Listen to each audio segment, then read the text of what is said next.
এডিবঙ্গের online প্ল্যাটফর্মে তোমাদের সবাইকে স্বাগতম। তো আজকে হাজির হয়ে গেলাম জাহাঙ্গীরনগর বিশ্ববিদ্যালয়ে ভর্তি নতুন আপডেট 2024-25 শিক্ষাবর্ষ তোমরা যারা পরীক্ষা দেবে তোমাদের নতুন একটি আপডেট নিয়ে হাজির হলাম। সেই সাথে তোমাদের আবেদনে কি যোগ্যতা ও শর্ত আসছে, যাবতীয় কিছু থাকছে, তাই ভিডিওটি সম্পূর্ণ সবাই দেখো।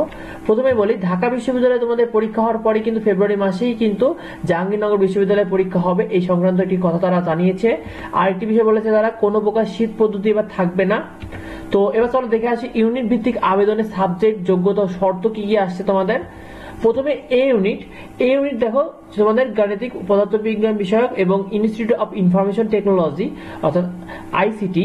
দেখো তোমাদের এখানে কি কি সাবজেক্ট পাবে, তোমরা গণিত পাবে, স্ট্যাটিস্টিক পাবে, তারপর রসায়ন পাবে, পদার্থবিজ্ঞান পাবে, ভূতাত্ত্বিক বিজ্ঞান পাবে, সিএসসি পাবে, পরিবেশ বিজ্ঞান পাবে এবং আইসিটি পাবে। দেখো গণিত পেতে হলে তোমাকে মোট জিপিএ 8.5 থাকা লাগবে এবং গণিতে তোমার ন্যূনতম এ থাকা লাগবে এসএসসি এবং এইচএসসি তে। তারপর স্ট্যাটিস্টিকে যদি পেতে চাও সেক্ষেত্রে তোমার মোট জিপিএ 8.5 পাওয়া লাগবে গণিত এবং পরিসংখ্যান। যদি তোমার কখনো পরিসংখ্যান থাকে সেক্ষেত্রে তোমার এ গ্রেড থাকা লাগবে এবং গণিতেও এ গ্রেড থাকা লাগবে।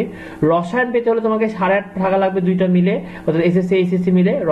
রসায়ন ও গণিতে তোমাকে পৃথকভাবে এ পাওয়া লাগবে অর্থাৎ এ গ্রেড থাকা লাগবে। পদার্থবিজ্ঞানে দেখো পদার্থবিজ্ঞানে 8.5 থাকা লাগবে মোট জিপিএ এবং পদার্থবিজ্ঞানে গণিতে পৃথক গণিতে ও পদার্থবিজ্ঞানে এ গ্রেড থাকা লাগবে। ভূতাত্ত্বিক বিজ্ঞানে মোট জিপিএ তোমার 8.5 থাকা লাগবে। তোমার পদার্থবিজ্ঞান, রসায়ন এবং গণিতে সবগুলোতে এ গ্রেড করে থাকা লাগবে। সিএসসি পেতে গেলে তোমার মোট জিপিএ 9 থাকা লাগবে এবং পদার্থ এবং গণিতে অবশ্যই এ প্লাস পাওয়া লাগবে। তারপরে তোমরা কিন্তু এই সিএসসি পাবে জাহাঙ্গীরনগর বিশ্ববিদ্যালয়ে। তারপর পরিবেশ বিজ্ঞানে তোমার 8.5 থাকা লাগবে মোট জিপিএ। গণিত, রসায়ন, পদার্থবিজ্ঞান ও জীববিজ্ঞানে কিন্তু তোমাকে এ গ্রেড করে থাকা লাগবে। আর আইসিটি পেতে গেলেও কিন্তু তোমার টোটাল জিপিএ 9 থাকা লাগবে এবং গণিত ও পদার্থবিজ্ঞানে ন্যূনতম তোমাদের এ গ্রেড থাকা লাগবে। এবার বি ইউনিট চলো। বি ইউনিট দেখো অর্থনীতি রয়েছে। অর্থনীতিতে মোট জিপিএ 8 থাকা লাগবে। ইংরেজি এবং গণিত অথবা অর্থনীতি যে কোনো একটাতে কিন্তু কমপক্ষে এ গ্রেড থাকা লাগবে।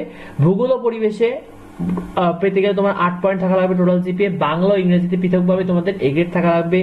সরকার ও রাজনীতিতে পেতে গেলে টোটাল 8 পয়েন্ট থাকা লাগবে। বাংলা ও ইংরেজিতে পৃথক এ গ্রেড থাকা লাগবে। নৃবিজ্ঞানে তোমার মোট জিপিএ 8 থাকা লাগবে এবং বাংলা ও ইংরেজিতে ন্যূনতম এ গ্রেড থাকা লাগবে। নগর ও অঞ্চল পরিকল্পনায় মোট জিপিএ 8 থাকা লাগবে এবং গণিত ও ইংরেজিতে পৃথকভাবে এ গ্রেড থাকা লাগবে। লোক প্রশাসনে মোট জিপিএ 8 পয়েন্ট থাকা লাগবে এবং ইংরেজিতে ন্যূনতম এ গ্রেড থাকা লাগবে। আইন অর্থাৎ ল পেতে গেলে তোমার অর্থাৎ আইন ও বিচারে পেতে গেলে তোমাকে মোট জিপিএ 8 থাকা লাগবে এবং ইংরেজি এবং বাংলাতে পৃথকভাবে এ গ্রেড থাকা লাগবে। এবার সি ইউনিট দেখো। সি ইউনিট হলো কলা ও মানবিক বিজ্ঞান মানবিক অনুষদ অর্থাৎ বঙ্গবন্ধু তুলনামূলক সাহিত্য ও সাংস্কৃতিক ইনস্টিটিউট। এখানে তোমার বাংলাতে টোটাল অর্থাৎ তোমাকে দেখো বাংলা প্রথমে যে বাংলা সাবজেক্ট পেতে গেলে তোমাকে মোট জিপি 8 থাকা লাগবে এবং বাংলায় তোমার ন্যূনতম এ মাইনাস এবং ইংরেজিতে ন্যূনতম বি গ্রেড থাকা লাগবে। ইংরেজিতে পেতে গেলে দেখো তোমার 8 পয়েন্ট থাকা লাগবে এবং তোমাদের এসএসসি এবং এসএসসি উভয় জায়গায় কিন্তু এ গ্রেড থাকা লাগবে। ইতিহাস পেতে গেলে তোমার 8 পয়েন্ট থাকা লাগবে।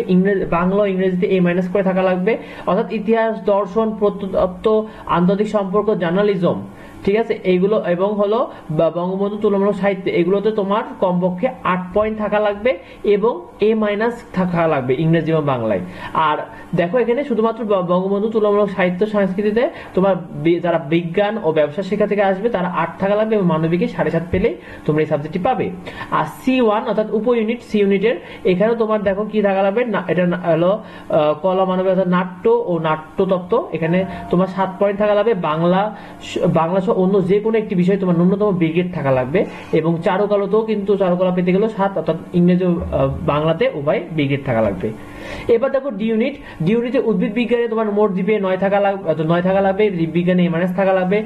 প্রাণীবিদ্যাতে তোমার 9 পয়েন্ট থাকা লাগবে। জীববিজ্ঞানে এ মাইনাস থাকা লাগবে। ফার্মেসি পেতে গেলে তোমার মোট জিপিএ 9 থাকা লাগবে। রসায়ন ও জীববিজ্ঞান ও পৃথকভাবে এ গ্রেড থাকা লাগবে। পদার্থ গণিতে পৃথকভাবে তোমাদের এ মাইনাস থাকা লাগবে।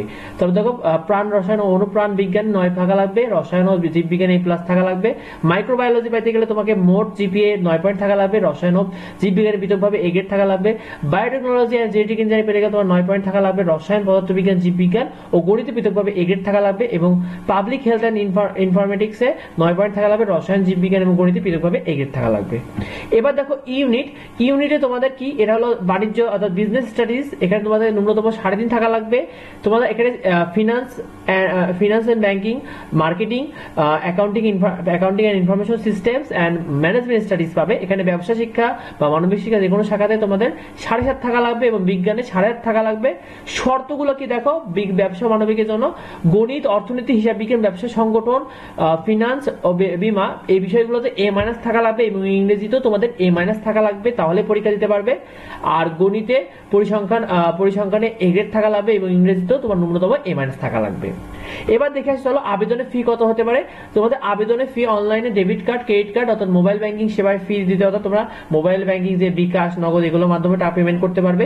A B C D ইউনিটের জন্য 900 টাকা করে লাগে।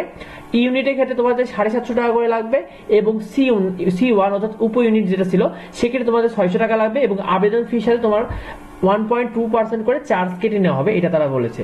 তো ভিডিওটি এ পর্যন্তই। অবশ্যই পরবর্তী আপডেট পেতে আমাদের চ্যানেলটিকে সাবস্ক্রাইব করো। যদি কিছু জানার থাকে অবশ্যই ভিডিওতে কমেন্ট করো। দেখা হবে পরবর্তী আপডেটে। ধন্যবাদ সবাইকে।